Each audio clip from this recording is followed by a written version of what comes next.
Всем очевидно, что сегодня мы встречаемся в условиях глобальных и региональных вызовов, имеющих негативные последствия для социально-экономического развития стран Содружества.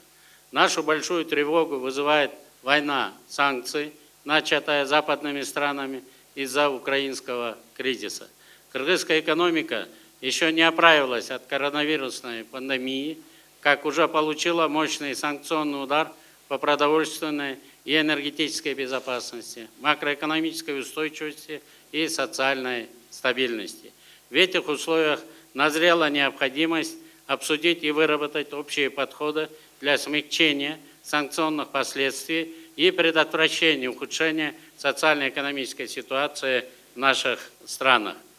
Уважаемые коллеги, всем очевидно, что несмотря на непростую обстановку в мире, отношения между нашими государствами продолжают оставаться активными на всех уровнях взаимодействия, в том числе и на уровне экспертных и предпринимательских сообществ. Уверен, что такие контакты положительно сказываются на показателях взаимной торговли, инвестиционном взаимодействии наших стран. Сотрудничество государств, участников Содружества, стало важным фактором обеспечения региональной, энергетической, продовольственной, экологической безопасности, а также безопасности инфраструктуры. В целом, если говорить о товарообороте со странами СНГ, то в Кыргызской республике наблюдается положительная динамика его развития. Так, внешнеторговый оборот Кыргызстана с государственными участниками СНГ в 2021 году по сравнению с прошлым годом увеличился на 40,2% и составил 4 миллиарда 64,4 миллиона долларов США. За первый квартал текущего года товарооборот Кыргызстана с партнерами из стран СНГ составил 648,7 миллионов долларов США и в сравнении с аналогичным периодом прошлого года увеличился на 33,1%. Реальные темпы роста составили 105,4% январь к апрелю, тогда как в 2021 году это составляло всего 97%. Уважаемые коллеги, в целях сохранения динамики оживления деловой активности внутри Содружества и темпа восстановления наших экономик считаем необходимым выработать совместные действия.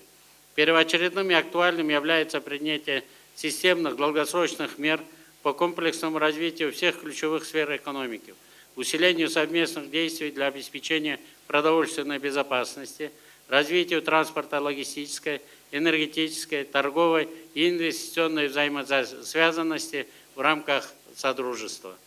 Не менее важным считаем общее планирование в вопросах применения сельскохозяйственного потенциала государств СНГ и срочного обеспечения наших фермеров семенами, горюче-смазочными материалами и другими ресурсами для проведения полевых работ, особенно на фоне роста цен на продовольствие. Расширению торгово-экономических и инвестиционных отношений в рамках Содружества способствует также поощрение частного сектора в торговле необходимыми для рынков стран Содружества товарами, проведение торгово-промышленных семинаров, конференций, обмен торгово-экономическими миссиями, а также обмен информацией и исследованиями в поддержку малых и средних предприятий. Уважаемые коллеги, Кыргызстан выступает за наращивание транспортно-транзитного потенциала стран СНГ. Исходим из убеждения, что развитие железнодорожной транспортной инфраструктуры на территории государств СНГ будет содействовать торгово-экономическому развитию всего пространства нашего Содружества.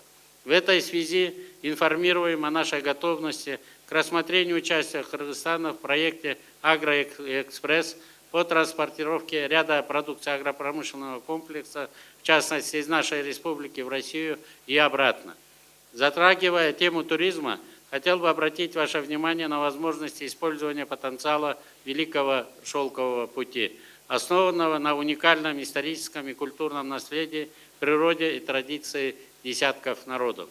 Кроме того, страны СНГ могли бы вместе образовывать трансграничный туризм.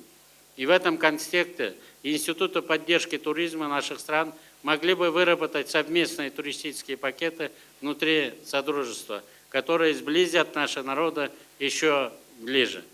Немаловажно совместное решение вопросов, связанных с энергетической безопасностью в странах СНГ, который на сегодня также является одним из приоритетных вопросов для Кыргызстана. В числе важных энергетических проектов в Кыргызстане определено строительство Камбаратинской ГЭС-1 и 2, а также малых ГЭС и десятков новых станций на базе возобновляемых источников энергии, приглашая инвесторов из стран Содружества к участию в реализации энергетических проектов в Кыргызстане. Уважаемые коллеги, для Кыргызстана важны вопросы, связанные и с миграционной политикой, в частности, обеспечение свободы пересечения внутренних границ Содружества. Призываем стороны к активизации сотрудничества в сфере трудовой миграции в качестве приоритетного направления взаимодействия стран СНГ, важность которого обусловлена сохранившимися узами дружбы. Считаем важным продолжение совместных усилий в сфере управления процессами трудовой миграции в интересах обеспечения устойчивого роста экономик и обеспечения прав и интересов трудовых мигрантов.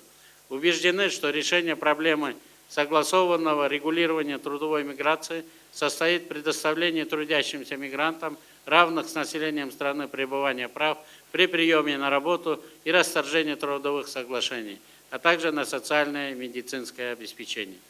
Уважаемые коллеги, констатируя вышесказанное, хотелось бы подчеркнуть, что положенные в основу деятельности СНГ базовые принципы взаимной выгоды, равноправия, учета интересов друг друга должны определять конструктивную роль организации как платформы обмена информацией, координации, выработки совместных решений и договоренностей в интересах всех государств-участников, расширения их взаимовыгодного сотрудничества. Только общими усилиями через ускорение реализации совместных инновационных инвестиционных проектов, которые были запланированы до пандемийное время, мы сможем снизить зависимость от импортных составляющих в совокупность экономики Содружества. Уважаемые участники заседания, в завершении выступления хочу заверить, что Кыргызская республика и в дальнейшем будет активно участвовать по всем направлениям сотрудничества в целях укрепления эффективности и авторитета Содружества на международной арене. Кыргызская сторона поддерживает предложение о проведении очередного заседания Совета глав правительств СНГ 18 ноября 2022 года в городе Нур-Султан. Уверен, что итоги сегодняшнего заседания станут хорошей основой для дальнейшего конструктивного взаимодействия нашими странами. Благодарю за внимание.